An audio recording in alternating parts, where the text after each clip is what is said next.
Today I'm talking about the all-new Lincoln Navigator 1, which is the 4-seater ultra-luxury model which is sold in the Chinese market, of course. It comes with 2 captain's chairs with a massive armrest which is installed with the tablet, star lighting LED elements integrated into the roof, and a TV screen for infotainment functions and soundbar seating, which is coast-to-coast seating like in many limousines. And you got JAIN tea set, which is a tradition in China for serving tea, of course, within the ultra rich. And of course, it comes with 2-tone silver purple color in the exterior and 22-inch wheels. And of course, it's powered by the usual 3.5-liter twin-turbo V6 producing 440 horsepower.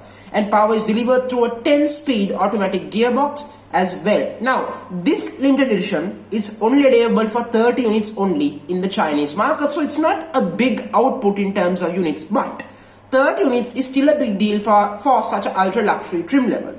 Remember, in the Chinese market, 4-seater versions are pretty common because people don't always want 3-row SUVs and stuff. People want rear seat luxury. So this trim level fits in with the profile beautifully. So overall, the interior is extremely luxurious and high-tech. The exterior is bold and classy.